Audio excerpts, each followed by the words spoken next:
Bonjour à tous et merci beaucoup à Xavier d'avoir pensé à moi pour pouvoir vous apporter la bonne parole sur la médecine physique et rééducation.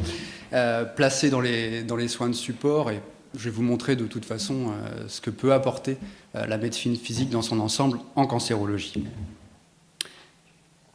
Donc déjà, qu'est-ce que c'est que la rééducation? Je ne sais pas si tout le monde est au clair avec ça. En fait, c'est l'application coordonnée et combinée de tout un tas de mesures avec pas mal de professionnels médicaux et paramédicaux dans des domaines variés, médecin, social, le psychologique bien sûr, la technique, pédagogique, et tout ça n'a qu'un seul but, c'est de pouvoir replacer le patient qui a eu son traitement, qui est en cours de traitement dans la société, soit à la place qu'il occupait auparavant, ça c'est la rééducation, on a réussi à rendre l'autonomie au patient, soit à pouvoir lui apporter une nouvelle place, mais qui lui convienne. Et ça, c'est plutôt la réadaptation. Alors ça, c'est la définition de l'OMS. Merci Xavier. La définition plutôt personnelle, c'est déjà une évaluation. La médecine physique, c'est une évaluation, on adore ça. On adore les échelles, on en a des tas, il y en a que vous connaissez bien, il y en a qui sont un peu plus pointus, pour pouvoir tester par la suite notre évolution. On parlait de la recherche tout à l'heure, la recherche en médecine physique, c'est très compliqué de pouvoir faire des bras sans kiné, des bras avec kiné. En règle générale, ça se voit. Donc on a pas mal de problèmes à valider notre spécialité. Et par l'intermédiaire de ces échelles, on arrive à obtenir des choses validées qui fonctionnent. Alors évaluer et puis traiter. Traiter les déficiences, les incapacités des patients, quel que soit le dysfonctionnement. Donc pulmonaire, cardiovasculaire, orthopédique, neurologique et oncologique, pour ce qui nous intéresse aujourd'hui. Tout ça, toujours dans la même optique, restaurer, à part complète, ad intégrum, ce que pouvait être avant la pathologie, ou de s'adapter aux nouvelles conditions actuelles. Le but étant l'autonomie du patient et son retour à domicile, bien sûr. Donc la formation et l'éducation font partie aussi des choses. On est en médecine physique très attaché à ce tableau où on place en haut le problème de santé. Ça, c'est plutôt donc les oncologues, les radiothérapeutes, tous ceux qui peuvent intervenir dans la médecine aiguë pour nous occuper, comme les soins de support, vraiment de la partie globale du patient, autour de son activité, de sa participation dans la société, des fonctions organiques qui ont été atteintes, et en prenant en compte les facteurs personnels, les facteurs environnementaux, facteurs personnels qui sont facteurs psychologiques, facteurs environnementaux qui peuvent être les liens avec la famille ou un appartement au 5e étage sans ascenseur pour quelqu'un qui aurait des difficultés de locomotion, etc. Tout est à prendre en charge pour pouvoir s'adapter à la prise en charge du patient. Donc en oncologie, je ne vous apprendrai pas que c'est une entité clinique diverse parce qu'il y a différentes localisations, différentes atteintes, différents protocoles de traitement, différentes du coup séquelles qui peuvent intervenir. Et on est dans la maladie chronique, on en parlait tout à l'heure, enfin ce midi plutôt, on est dans la maladie chronique, donc avec des séquelles, avec des éléments qu'il va falloir rééduquer, compenser pour la plupart. Et donc, notre activité sera de prendre en charge cela. On a de plus en plus, même si c'est assez récent en médecine physique, cette préoccupation en oncologie. Il y a pas mal de publications qui sont faites. Là, on parlait des forces et des validations de ces études. Elles sont assez peu fiables pour finir. Il y a à peu près 8000 là, sur PubMed, mais c'est vraiment pas extraordinaire. Mais ça commence à se faire. Le congrès européen qui a eu lieu en fin mai avait vraiment une journée dédiée que à la cancérologie. Et peut-être dans l'avenir, du coup, des recommandations de prise en charge qui pourraient être établies. J'espère pouvoir un jour vous présenter ces recommandations. Mais en tout cas, pour le moment, ce n'est pas le cas. Donc là, c'est que de l'empirisme que je suis en train de vous donner. Quand la médecine physique est-elle utile? Je vais vous sembler un peu prétentieux. Moi, je pense que c'est toujours utile, que je suis toujours utile. J'ai besoin de cette... excusez-moi, hein, c'est très personnel. Et qu'on ressemble, alors ça n'a rien à voir avec le match de foot de ce soir, hein, à un couteau suisse. C'est-à-dire qu'on a plein de petites choses à pouvoir apporter dans n'importe quelle condition à partir du moment où il y a une déficience, où il y a un handicap, où il y a quelque chose, un handicap visible ou invisible, c'est bien souvent le problème. On a une action à avoir là-dessus. Alors par qui? On a une équipe de rééducation, hein, c'est pas une seule personne, c'est toute une équipe avec les kinés. Souvent, c'est la représentation d'ailleurs qu'on a de la médecine physique, hein, c'est le kinésithérapeute, mais aussi l'ergothérapeute, orthophoniste, psychologue, qu'il soit clinicien ou neuropsychologue, on en a parlé tout à l'heure, l'infirmière, diététicien, assistante sociale. Je me rends compte que j'ai oublié le médecin. Il y en a quelques-uns quand même, hein. J'en fais partie. Comme quoi, je suis... Et je vous ai pris un exemple pour vous démontrer tout ça, avec l'exemple du cancer du sein. Alors, le cancer du sein, là encore, quand la médecine physique, quand cette prise en charge est-elle importante? Eh bien, dès l'instant où on est dans la reprise d'activité, on a la nécessité d'avoir cette prise en charge. Donc, dès J1 post-opératoire, il y a importance d'être mobilisé, d'être pris en charge. Pendant les traitements adjuvants, là encore, ça prend toute son importance. On parlait de la fatigue, on parlait des différents éléments de recherche qui peuvent être pris en compte dans la médecine physique. Et puis, avant et après les reconstructions, s'il y a. Alors, comment? Là, je vais essayer de ne pas être trop catalogue, mais avec un sujet aussi vaste que celui-ci et l'envie que j'ai de vous montrer les différentes choses, ça peut être un petit peu redondant. Donc, c'est peut-être le moment de dormir si vous êtes en postprandial vraiment immédiat. Les prises en charge, donc, on va prendre les troubles trophiques, on va prendre en charge les troubles posturaux, bien sûr, musculo-squelettiques, vasculaires, les cicatrices et les troubles sensitivomoteurs. Ça, c'est pour la partie visible. Et puis l'autre partie qu'il ne faut pas oublier, qui fait partie de nos obligations et notre devoir, c'est la reconnaissance du handicap. Et puis, c'est l'adaptation de matériel quand on ne peut pas compenser. Enfin, quand on ne peut pas rééduquer complètement, qu'on est obligé de compenser l'adaptation de matériel, par exemple pour les préhensions, ou l'adaptation du domicile, des véhicules et des choses comme ça. Les techniques, on va passer assez rapidement dans le cancer du sein, mais c'est transposable dans d'autres choses, et je vous les montrerai tout à l'heure. C'est bien sûr les prises en charge antalgiques. On a toujours besoin des algologues avec les traitements, mais on peut apporter quelque chose en plus avec la thérapie physique. La prévention des complications, et je vous donnerai deux petits types c'est pas petit d'ailleurs, deux types de complications. La prise en charge des troubles trophiques dont on parlait tout à l'heure, avec la lutte contre les adhérences, la récupération des amplitudes.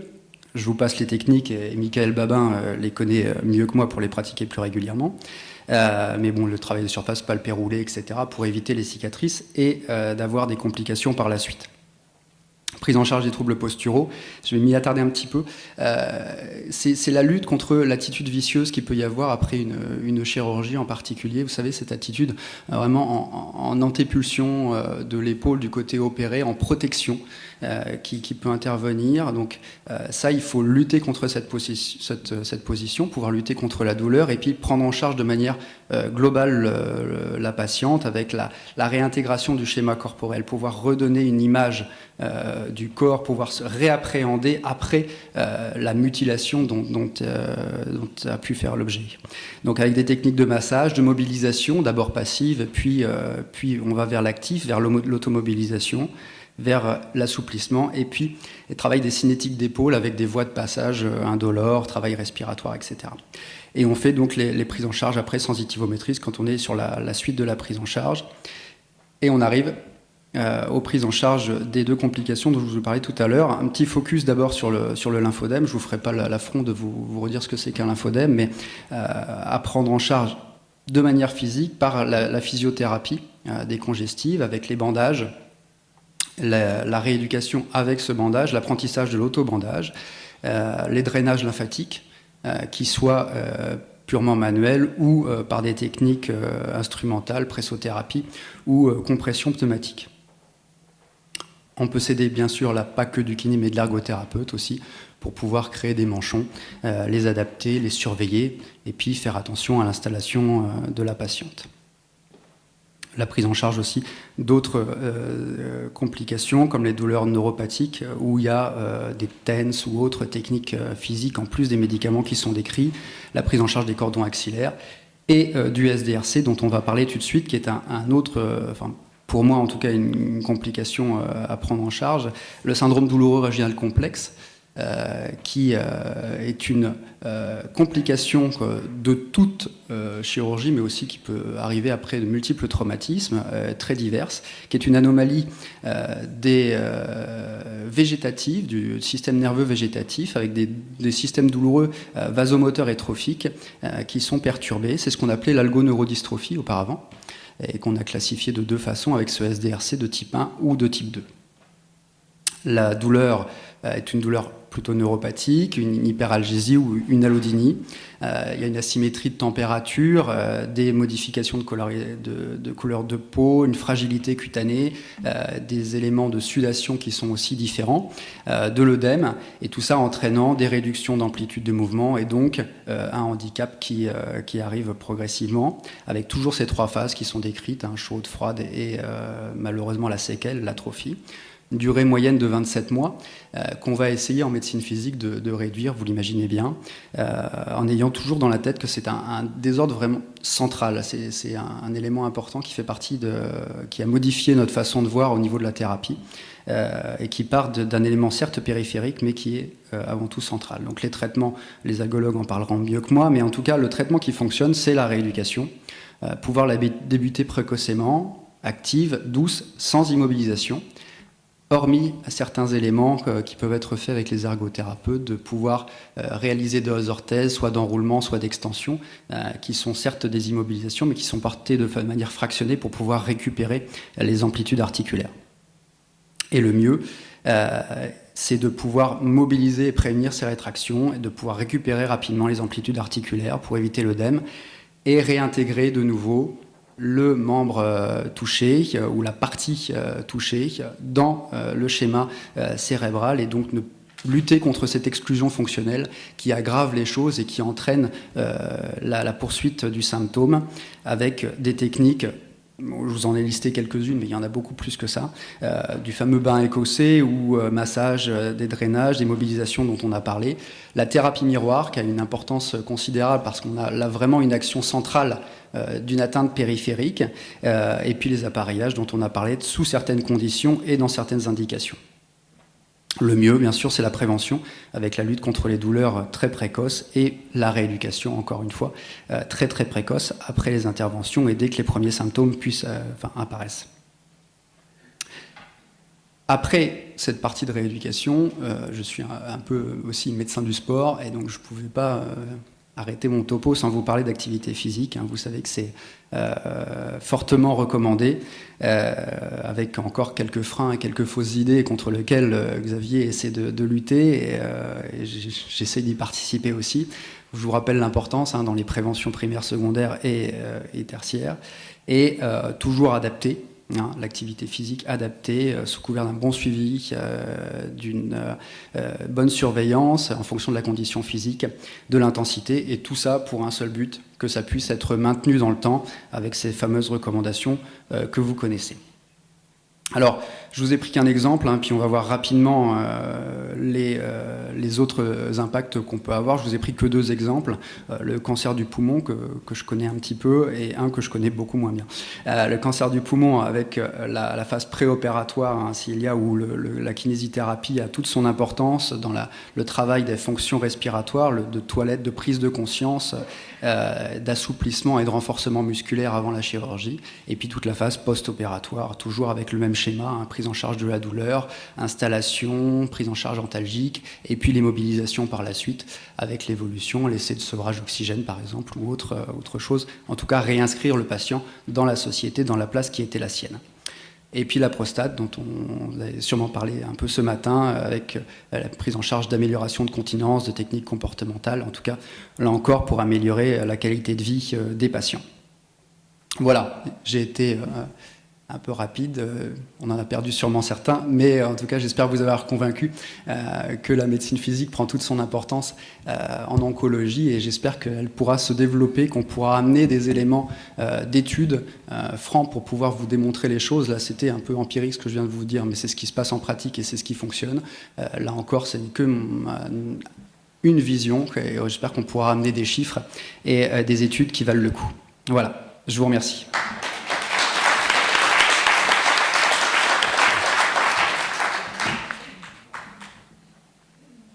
Merci. Alors moi, je voulais quand même soulever un petit point qui est important, notamment dans les petits centres hospitaliers, en termes de disponibilité des kinés, justement. Parce que, enfin, moi, je travaille au centre hospitalier de Flers, un centre hospitalier de petite taille.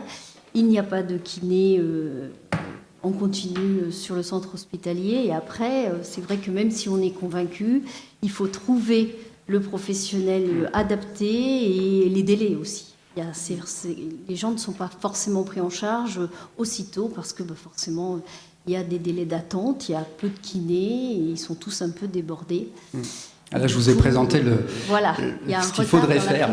C'est vraiment ce qu'il faudrait faire. On est comme dans l'activité physique, il faudrait faire. Je suis dans un centre de rééducation, donc c'est beaucoup plus facile. Mais quand on est à distance, mais même à Baclès, c'est pareil. Il y a une certaine solitude tout de même. Donc, du coup, les prises en charge sont rendues compliquées par rapport à ce qu'on pourrait faire. Enfin, voilà ma vision des choses. Après, on peut en discuter, mais malheureusement pas de solution. C'est vrai que l'activité physique, dans le cadre d'IMAPAC, va beaucoup nous aider, mais je pense qu'elle ne peut qu'être complémentaire à la rééducation. Ouais, tout à fait. Je pense que le message qu'on a un peu avec Michael, c'est de pouvoir avoir une prise en charge vraiment fonctionnelle au départ, mettre en sécurité, pouvoir reprendre l'activité, et puis après avoir l'activité pour les gens qui vont mieux et qui sont aptes à pouvoir le faire. Que dans un second temps. Exactement. Dans un second temps ou dans des cas exceptionnels, des gens qui vont très bien et qui peuvent le faire. Mais après décision entre eux, kinésithérapeutes, médecins de MPR, etc. Avez-vous des questions ? Madame.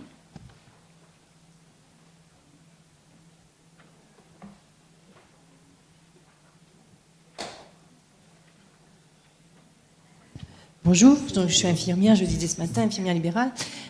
En libéral, j'ai l'impression qu'on a un petit peu de mal à ce que les kinés prennent du temps pour s'occuper de ces gens-là, justement. Parce qu'une bonne séance, pour qu'elle soit vraiment efficace, il faut combien de temps ? Il n'y a pas de bonne séance et de mauvaise séance. C'est pas comme le mauvais chasseur et le bon chasseur. Mais la prise en charge par elle-même n'est pas forcément prise en globalité. Non, de toute façon, c'est ce que je disais tout de suite, que ce soit les centres hospitaliers ou les libéraux, on rencontre le même problème. En hospitalier, il n'y a pas de kiné. En libéral, il y a des kinés qui sont surbookés avec énormément de demandes, qui n'ont pas forcément le temps de pouvoir le faire. Donc, une bonne séance, techniquement, au départ, elle prend du temps. Avant de pouvoir autonomiser le patient et le faire réaliser des gestes sous surveillance. Je pense l'exemple du lymphodème est très bon. Le bandage, au départ, il faut l'apprendre avant que les femmes puissent maîtriser l'autobandage. Il faut maîtriser les gestes. Donc ça prend du temps, effectivement, et c'est compliqué dans beaucoup de régions de pouvoir trouver des kinésithérapeutes qui prennent ce temps-là, qui l'ont à disposition. C'est pas la faute du kinésithérapeute de ne pas vouloir donner du temps à son patient, c'est juste techniquement comment faire pour pouvoir lui donner du temps. Et ça, j'ai pas de réponse à vous apporter là-dessus, malheureusement. Je sais pas ce que tu en penses, toi, Michael, mais sur les... Actuellement, tous les réseaux de santé sont débordés, que ce soit les médecins, les kinés, les infirmiers. Dans le secteur libéral, de toute façon, c'est vrai qu'on a énormément de travail avec l'augmentation de la demande, l'accessibilité des soins, et c'est vrai que ça pose un problème. Mais je pense que c'est pas uniquement lié avec les kinés. Je pense que ça touche tout à fait. Tout le monde. On a notre côté. Et c'est pire avec les ergothérapeutes, dont on parlait tout à l'heure. Un ergothérapeute, vous en trouvez dans les centres hospitaliers, il n'y en a pas très peu en libéral, alors que l'activité pourrait être beaucoup plus importante. Pour la prise en charge d'un lymphœdème, tout ça, c'est vrai qu'il faut, je pense, pas hésiter à prendre plus de temps au départ. Je dirais que le temps qu'on va, entre guillemets, investi au départ, on va le regagner après, de toute façon, parce qu'il y aura une éducation en plus du patient.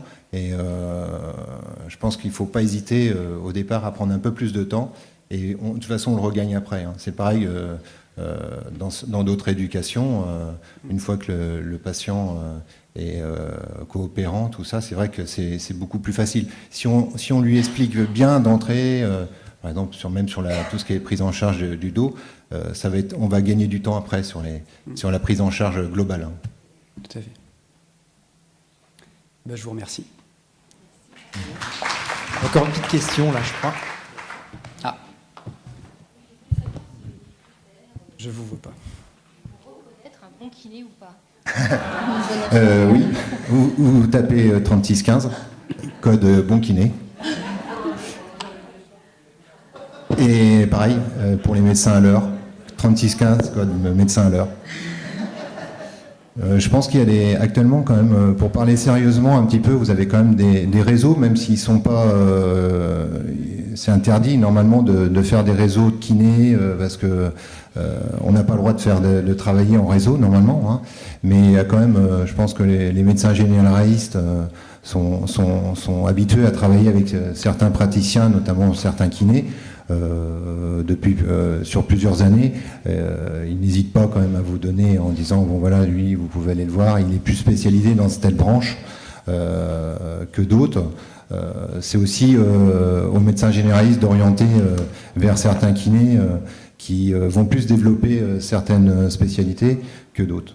Alors pour le cancer du sein, c'est vrai que c'est quand même une spécialisation à part et tous les kinés ne font pas de drainage lymphatique manuel, je dis bien.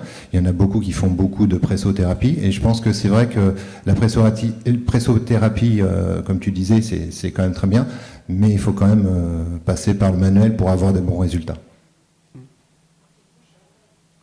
Alors c'est tout à fait ça, parce que le Conseil de l'ordre des kinés interdit de faire des listes de kinés pour justement qu'il n'y ait pas par rapport aux autres collègues des orientations volontaires. Mais ça c'est dans n'importe quel que ça soit chez les médecins, les spécialistes, tout ça, normalement on n'a pas le droit d'orienter, on peut suggérer seulement. Oui, on peut passer du... Oui, c'est une question...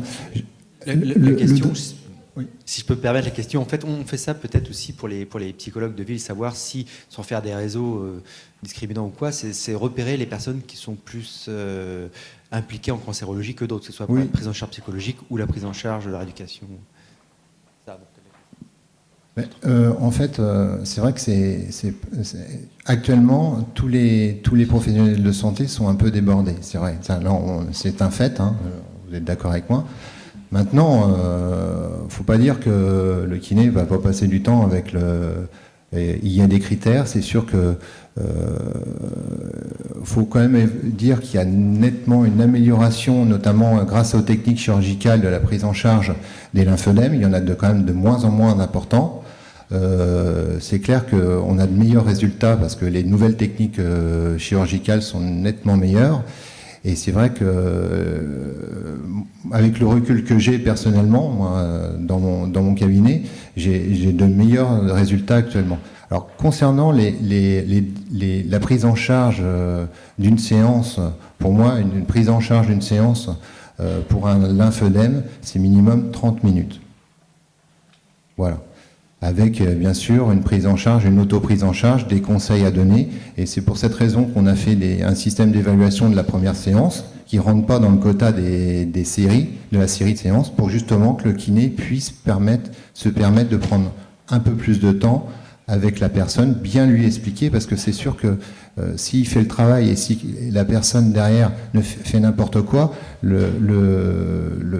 n'aura pas un bon résultat, hein, de toute façon. Donc il y a une certaine éducation en plus. Hein. Ça c'est très important. Je pense que de toute façon la rééducation ça se fait à deux. Il y a le kiné mais il y a aussi le patient.